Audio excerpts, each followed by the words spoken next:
नमस्कार, बहुत बहुत अभिनंदन, स्वागत आपका मौसम तक चैनल पर एक बार फिर से। और जिस पैर में चोट लगी थी, जैसा कि मैंने कल आपसे बताया था, वो अब ठीक है। और अब मैं आपके लिए वीडियो कर रहा हूँ और संभवतः कल से पूरे ग्राफिक्स के साथ मैं आपके साथ नेशनल वेदर बुलेटिन और 3 डेज़ फोरकास्ट और साइक्लोन अपडेट सारे बुलेटिन्स लेकर के आऊँगा।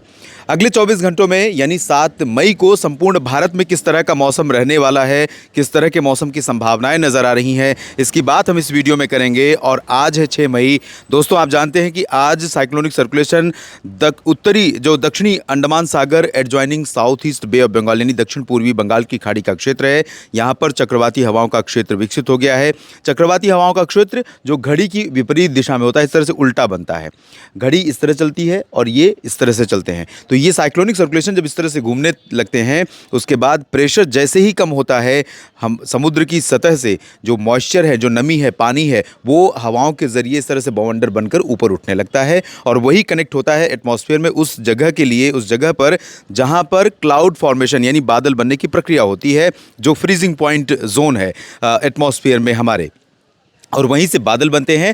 और जैसे जैसे प्रेशर कम होता जाता है, वो डिप्रेशन, डीप डिप्रेशन और उसके बाद साइक्लोनिक स्टॉर्म यानी चक्रवाती हवाओं के क्षेत्र, चक्रवाती तूफान में तब्दील हो जाता है। और इसके इंटेंसिफाई होने के साथ ही समुद्र में हलचल बहुत ज़्यादा बढ़ जाती है, क्योंकि जैसे ही जितना प्रेशर यहाँ पर कम होगा, उतना ही पानी उसका उछलेगा, ऊपर की तरफ जाएगा, हवा के साथ नमी लेकर के जाएगा और ये नमी ऊपर बादल के रूप में बनेगी और ये बादल मूव करेंगे उस दिशा में जिस दिशा में हवा का उस लेवल पर डायरेक्शन होगा, उस लेवल पर जिस दिशा में हवा बह रही होगी। तो अनुमान अभी फिलहाल इस ट्रॉपिकल स्टॉर्म के, साइक्लोनिक स्टॉर्म के भारत के ऊपर सीधे तौर पर अटैक करने का नहीं है, लेकिन भारत के कई राज्य ऐसे होंगे, जैसा कि मैं बार बार कह रहा हूं, ये सीधे या अप्रत्यक्ष रूप से भारत के मौसम को लगभग दिल्ली हरियाणा तक के मौसम को, गुजरात राजस्थान महाराष्ट्र तक के मौसम को, तमिलनाडु केरल और पूर्वोत्तर भारत तक के मौसम को प्रभावित करेगा। अब देखना यह होगा कि जीएफएस के मुताबिक जिस तरह का ट्रैक दिख रहा है, अगर ये उत्तर पूर्वी दिशा में आगे बढ़ता है, पहले उत्तर पश्चिम, उसके बाद रिकर्व करने के बाद उत्तर पूर्वी दिशा में, जैसा कि जीएफएस दिखा रहा है, तो म्यांमार बांग्लादेश की तरफ जाएगा। तो भारत का जो पूर्वोत्तर का हिस्सा है, वो दोनों देशों के बीच में है, बांग्लादेश और म्यांमार के बीच में, यहां पर बहुत जबरदस्त असर दिखाई देगा। और ओडिशा से लेकर झारखंड, पश्चिम बंगाल, छत्तीसगढ़, इन सभी भागों में कम असर दिखाई देगा। लेकिन बाकी जगहों पर जो अभी बारिश हो रही थी अलग अलग मौसमी सिस्टमों से, वो बिल्कुल ठप हो जाएगी, क्योंकि सारी एनर्जी, सारी नमी ये अपने आप में मिला लेगा और भारत के ऊपर से गतिविधियां समाप्त हो जाएंगी। तो ये एक तरह से मानसून के आने से पहले एक चेंज ओवर फेज लेकर आया है, ट्रांजिशन, बदलाव का फेज लेकर आया है। नहीं तो जो कंटिन्यूटी बनी हुई थी हवाओं की, जो मॉइस्चर लगातार फ्लो कर रहा था, अगर साइक्लोनिक स्टॉर्म नहीं उठता तो आने वाले दिनों में भी और इस समय भी बारिश हो रही थी। फिलहाल अगले 24 घंटों में बारिश कहां कहां पर होगी, अगर इसकी बात मैं करूं तो उत्तर भारत के पहाड़ों पर WD है, सर्कुलेशन भी सेंट्रल पाकिस्तान पर है, जो धीरे धीरे पहुंचते हुए पाकिस्तान, पंजाब के ऊपर पहुंचेगा। अनुमान यह है कि अगले 24 घंटों के दौरान जम्मू कश्मीर, हिमाचल प्रदेश में कई जगहों पर, गिलगित बाल्तिस्तान, मुजफ्फराबाद में कई जगहों पर, उत्तराखंड में कुछ स्थानों पर वर्षा हो सकती है, लद्दाख में कुछ जगहों पर बारिश की संभावना है और साथ ही साथ अमृतसर, तरन तारण से लेकर फजीलका, फरीदकोट, लुधियाना, पटियाला के बीच में पंजाब में बारिश हो सकती है। और हरियाणा, दिल्ली और उत्तर प्रदेश की अगर मैं बात करूं तो हरियाणा, दिल्ली के पूर्वी क्षेत्रों में, उत्तर पूर्वी क्षेत्रों में और दिल्ली में और पश्चिमी उत्तर प्रदेश के कुछ शहर ऐसे हो सकते हैं जहां पर सुबह के समय, 7 मई की सुबह के समय थोड़े बहुत बादल आ सकते हैं, बारिश भी हो सकती है। लेकिन 9-10 बजे के बाद धीरे धीरे परिस्थितियां बदलेंगी और आसमान 11-12 बजे होते होते आसमान साफ होने लगेगा और मौसम भी साफ होने लगेगा। बाकी का जो उत्तर प्रदेश का क्षेत्र है, लखनऊ से लेकर आगरा, झांसी, ललितपुर से लेकर, आगरा में थोड़ी बहुत हो सकती है, झांसी, ललितपुर, कानपुर से लेकर प्रयागराज, वाराणसी, गोरखपुर, इन सभी भागों में पूरी तरह से ड्राई वेदर रहेगा।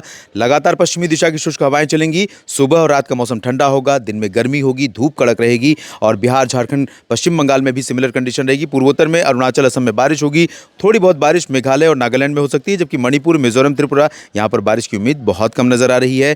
ओडिशा, छत्तीसगढ़, मध्य प्रदेश और गुजरात, मध्य भारत के इन क्षेत्रों में भी ड्राई वेदर की संभावना है। हालांकि मध्य प्रदेश के ग्वालियर से लेकर भोपाल, विदिशा, शाजापुर, सागर के बीच में थोड़ा पैच बादलों का आ सकता है, तो यहां पर कुछ बूंदें पड़ सकती हैं, लेकिन प्रोबेबिलिटी बहुत कम है। इसी तरह का पैच बन सकता है इंदौर, उज्जैन, धार, खरगोन, खंडवा के बीच में, बैतूल के बीच में, यहां पर थोड़ी बहुत बूंदाबांदी, हल्की वर्षा हो सकती है। बाकी मध्य प्रदेश में ड्राई वेदर रहेगा। गुजरात के ऊपर कच्छ में थोड़े बादल आएंगे, कच्छ में थोड़ी बहुत बारिश हो सकती है। सौराष्ट्र के सोमनाथ, वेरावल में थोड़ी बहुत वर्षा की संभावना है। बाकी सोमनाथ, वेरावल नहीं, द्वारका और पोरबंदर के बीच में। बाकी पूरा जो सौराष्ट्र का एंटायर रीजन है, सुरेंद्र सुरेंद्रनगर, राजकोट, जामनगर, सोमनाथ, वेरावल इन सभी भागों में ड्राई वेदर पूरी तरह से रहने की संभावना है।